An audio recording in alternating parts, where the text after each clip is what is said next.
नमस्कार मित्रों, आप सभी का लक्ष्यकार यूट्यूब चैनल पे हार्दिक हार्दिक स्वागत एवं अभिनंदन है। आज हम लोग एक ऐसे महापुरुष का जीवन परिचय या छोटी सी कहानी छोटे से वीडियो के द्वारा आप लोग को बताने वाले हैं। ऐसे भारत माँ के वीर की वो कहानी है, ऐसे भारत माँ के लाल की कहानी है जो उस समय के टाइम में अंग्रेज उसके नाम से खौफ खाते थे। अंग्रेज उसके नाम का सुनकर ही अंग्रेज दहशत में आ जाते थे और वो नाम है चंद्रशेखर आज़ाद उर्फ चंद्रशेखर तिवारी, जो कहता था आज़ाद ही रहेंगे, आज़ाद ही रहेंगे, आज़ाद आए हैं और आज़ाद जाएंगे भी। ये चंद्रशेखर आज़ाद का कहना था।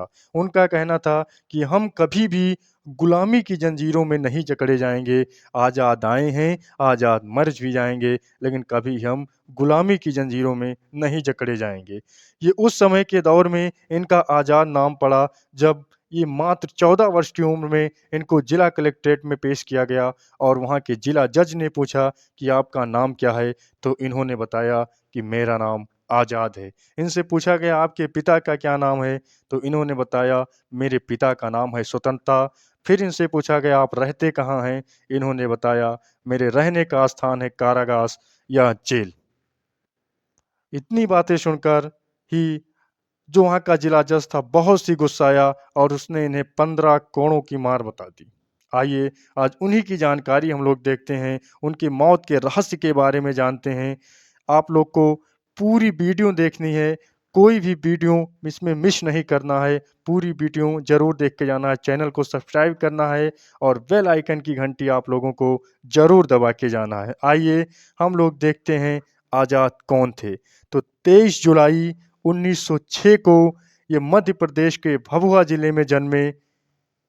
इनका नाम था चंद्रशेखर तिवारी और इनके पिता का नाम था सीताराम तिवारी और इनकी माता का नाम था जगरानी देवी। ये बहुत ही सामान्य परिवार से आते थे और ये उत्तर प्रदेश के उन्नाव जिले के निवासी थे, लेकिन यहाँ पे अकाल पड़ने के कारण ये मध्य प्रदेश के भभुआ जिले में रहने लगे। वहाँ पे इनके माता-पिता चाहते थे कि हमारा बेटा आगे बढ़कर पंडित बने। वो संस्कृत के श्लोक वांचे, उन्ना की क्रांतिकारी के लिए, आज़ादी के लिए क्रांतिकारी करे। जो उनके माता-पिता का उद्देश्य था, वो बिल्कुल ही उस उद्देश्य पे सफल नहीं हो पाए और मात्र 14 वर्ष की उम्र में वो बंदरगाह पे नौकरी करने लगे। ये वही दौर था जब उस समय 19 अप्रैल 1919 को हुआ जलियांवाला बाग हत्याकांड से पूरा देश गुस्से की आग में सुलग रहा था और जन जन के अंदर क्रांतिकारी की चिंगारी भड़क रही थी।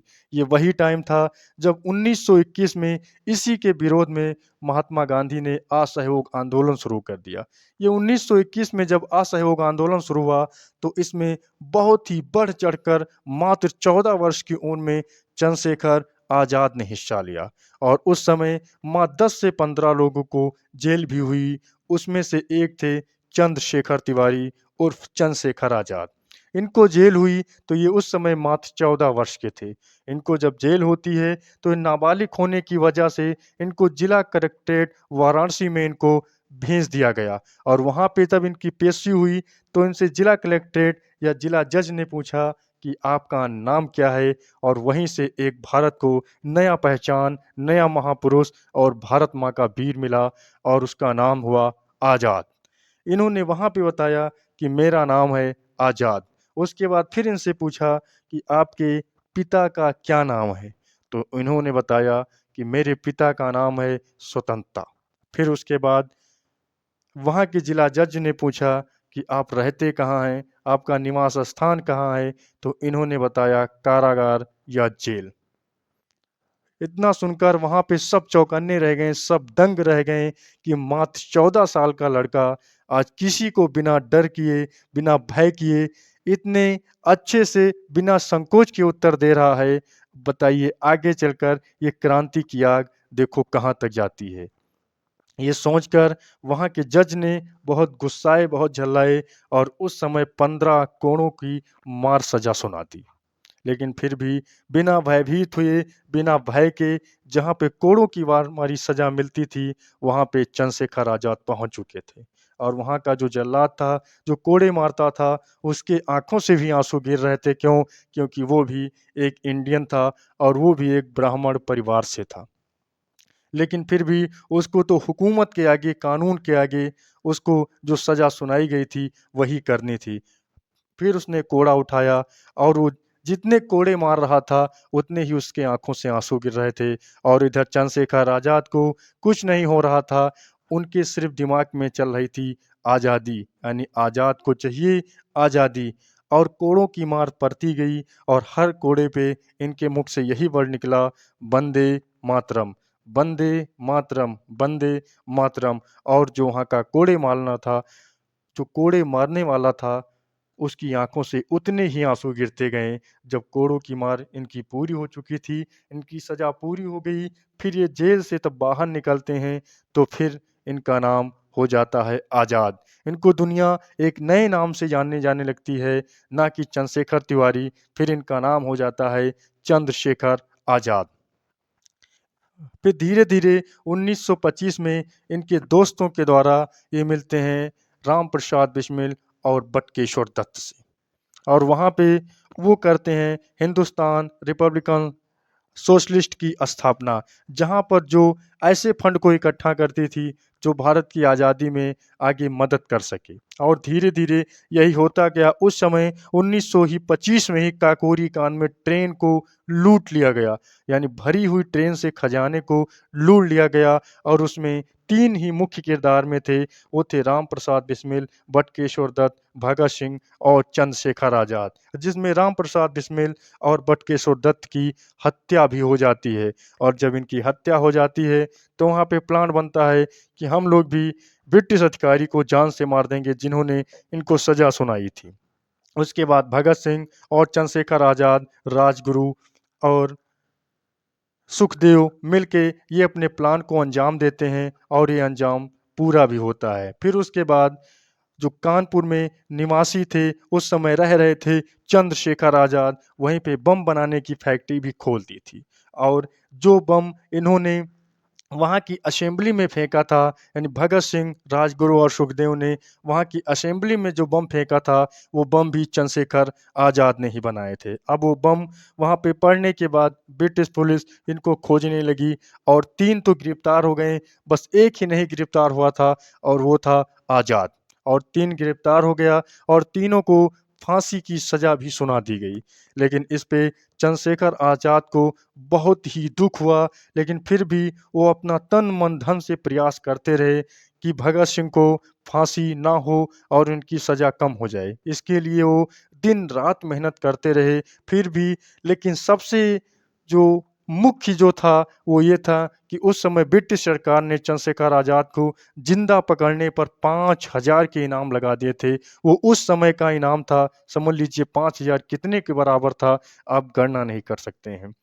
फिर भी किसी तरह छुपते-छुपाते, दिन-रात एक करते हुए चंद्रशेखर आज़ाद मेहनत करते गए, लेकिन फिर भी इनको सफलता नहीं मिली। एक उस समय का ब्रिटिश अधिकारी था स्टैलिन, उससे इनकी बात हुई और उसने कहा, ठीक है, आप आइए, हमसे मिलिए, बातें करें, फिर रास्ता निकलता है। लेकिन उसने डिमांड की थी 1200 रुपए की। ये फिर आते हैं और ये पंडित जवाहरलाल नेहरू से मुलाकात करते हैं और इनसे कहते हैं कि मुझे 1200 रुपए चाहिए, मुझे 1200 रुपए चाहिए। क्यों? क्योंकि स्टैलिन ने 1200 रुपए की डिमांड की थी। लेकिन जवाहरलाल नेहरू इस बात से मना कर देते हैं। उन्होंने कहा, मेरे पास पैसे नहीं हैं क्रांति के लिए। क्यों? क्योंकि कांग्रेस के नेताओं का कहना था कि जो भी हमको आज़ादी चाहिए, हम असहयोग से आंदोलन करेंगे, ना कि अहिंसा से आंदोलन करेंगे, ना कि हम लोग हिंसात्मक रास्ता अपनाएँगे। लेकिन चंद्रशेखर आज़ाद और भगत सिंह, इन सभी का कहना था कि नहीं, हमको आज़ादी छीननी है, क्योंकि आज़ादी कोई भीख से ऐसी चीज़ नहीं है कि जो आज़ादी हम माँगेंगे और हमको आज़ादी मिल जाएगी। ये चंद्रशेखर आज़ाद का कहना था कि आज़ादी कोई भीख नहीं है, जो हमको माँगने से मिल जाएगी, आज़ादी हमको छीननी पड़ेगी। और ये बात पंडित जवाहरलाल नेहरू ने अपनी आत्मकथा में भी लिखी है कि हाँ, एक लड़का आया था जो 10 साल पहले मुझे मिला था, वो आया था मेरे पास और वो अपना नाम चंद्रशेखर आज़ाद बता रहा था और उसने मुझसे 1200 रुपए की डिमांड की थी। मैंने उससे मदद करने का वादा भी किया था और उसको टाइम भी दिया था। ये बात पंडित नेहरू अपनी आत्मकथा में भी कहते हैं। लेकिन धीरे-धीरे ऐसा बीतता हुआ, चंद्रशेखर आज़ाद ने पैसों का इंतज़ाम अभी भी नहीं हुआ था। अभी भी वो कोशिश में लगे थे कि शायद मैं भगत सिंह को बचा लूँ या उनकी सज़ा हम कम करा दें। लेकिन ऐसा कुछ भी नहीं हुआ। वो धीरे-धीरे ऐसा समय बीतता गया। धीरे-धीरे उनका पैसों का इंतज़ाम होना नामुमकिन था। लेकिन कुछ बुक वाले या कुछ प्रेस मीडिया भी कहती है कि आखिर अल्फ्रेड नोबेल पार्क में आज़ाद के होने की सूचना किसने दी थी? ये सूचना बहुत मीडियाकर्मी कहते हैं कि पंडित जवाहरलाल नेहरू ने ही सूचना अंग्रेज़ों को दी थी कि जिस व्यक्ति को आपको तलाश है, वो व्यक्ति आज अल्फ्रेड नोबेल पार्क में शाम 3 बजे तक रहता है। ये बहुत बड़ी बात थी, लेकिन आज तक इसकी कोई पुष्टि नहीं हो पाई है। जो आज़ाद का एक बहुत ही जो बहुत ही प्रसिद्ध वाक्य है, वो है चिंगारी आज़ादी की सुलगी मेरे जश्ने में, इनकलाब की ज्वालाएँ लिपटी मेरे बदन में है, मौत जहाँ जन्नत हो ये बात मेरे वतन में है, कुर्बानी का जज़्बा ज़िंदा मेरे कफ़न में है। यही कहते हुए इनकी बहुत ही महत्वपूर्ण बातें ये होती गईं। धीरे-धीरे अल्फ्रेड नोबेल पार्क में एक दिन ये बैठे हुए थे और इसकी सूचना आज तक पुष्टि नहीं हो पाई है कि मुखबरी किसने की थी। और फिर ये बैठे हुए थे, फिर अचानक वहाँ पे अंग्रेज़ की जो पुलिस थी पहुँच जाती है और इनको चारों तरफ से इनको घेर लेती है। जब चारों तरफ से अंग्रेज़ की पुलिस इनको घेर लेती है, तो इनके पास एक अकेले थे ये और एक अकेला, जो कहावत भी हम लोग के यहाँ कही जाती थी कि एक तिवारी सब पे भारी। वही हाल था कि चंद्रशेखर तिवारी लड़ रहा था और उसकी पूरी कुत्तों की पूरी फौज उनके सामने खड़ी हुई थी। लेकिन फिर भी किसी पुलिसकर्मी की इतनी हिम्मत नहीं थी कि जो चंद्रशेखर आज़ाद के सामने आकर खड़ा हो जाए। ऐसा कोई पुलिसकर्मी नहीं था। दूर से ही गोलीबाजी कर रहे थे, दूर से ही पूछ रहे थे, लेकिन ऐसा कोई पुलिसकर्मी नहीं था, ऐसा कोई अंग्रेज का अधिकारी नहीं था कि एक निहत्थे एक चंद्रशेखर आज़ाद के पास जा सके। इतनी लंबी फ़ौज लेकर भी उनके अंदर खौफ़ था, इतना खौफ़ था कि वो उनके पास नहीं जा रहे थे। और सबसे बड़ी कहावत है कि जो आज़ाद था, आज़ाद को तीरंदाज़ी का बहुत शौक था। उनको जो निशाना था उनका, वो अचूक निशाना था, उनका निशाना कभी चूकता नहीं था।